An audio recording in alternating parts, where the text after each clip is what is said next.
Kamu sudah meninggalkan negeri dongeng. Humazi memandang Chen Ping, hanya untuk menyadari bahwa Chen Ping telah meninggalkan negeri dongeng. Rekan Taois Chen, hanya dalam waktu sebulan, saya tidak menyangka Anda telah mencapai alam keabadian yang tersebar. Xiu Rui juga terkejut saat melihat Chen Ping.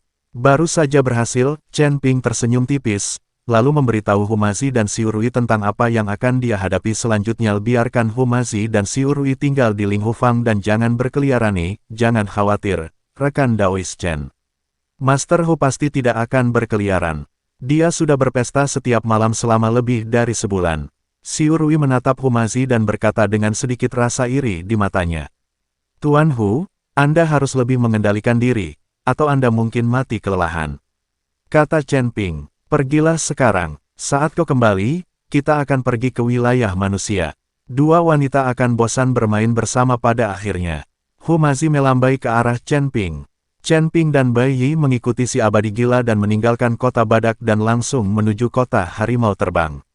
Rhino City berjarak ribuan mil dari Flying Tiger City. Chen Ping dan timnya membutuhkan waktu hampir 1 hari untuk mencapai Flying Tiger City. Chen Ping melayang di udara, melihat dari jauh, dan menemukan bahwa meskipun skala kota Feiyu tidak sebesar kota badak, kota itu terdiri dari lusinan kota dengan ukuran yang berbeda-beda.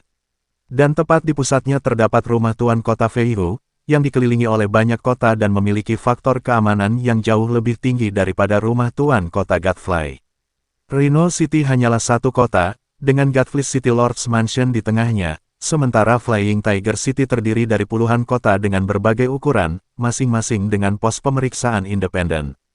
Oleh karena itu, jika Anda ingin melewati pos pemeriksaan ini dan memasuki rumah tuan kota di kota Feiyu, itu akan lebih sulit daripada menunggunya. Saat matahari terbenam, senja berubah menjadi merah darah, mewarnai dinding batu biru di luar kota Feiyu menjadi merah tua. Chen Ping memandang kota-kota yang saling terhubung seperti sisik binatang raksasa, dan energi spiritual di lengan bajunya beredar dengan tenang. Seperti kata pepatah, seseorang seharusnya tidak mempunyai niat untuk menyakiti orang lain, tetapi seseorang harus waspada terhadap orang lain.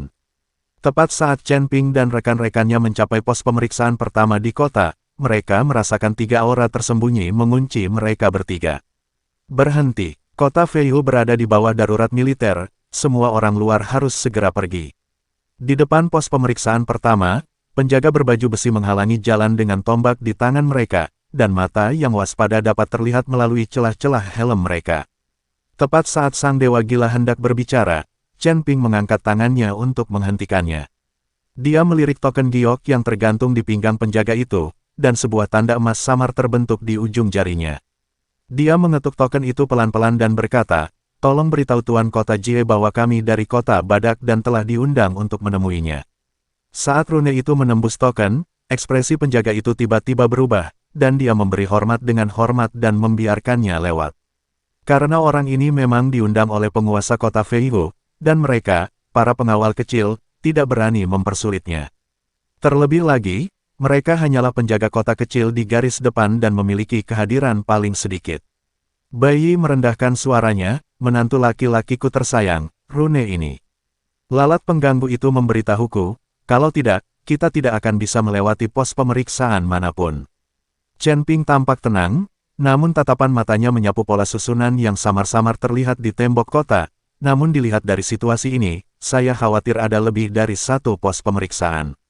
Benar saja, ketika mereka mencapai kota ketiga, gerbang kota terbanting menutup.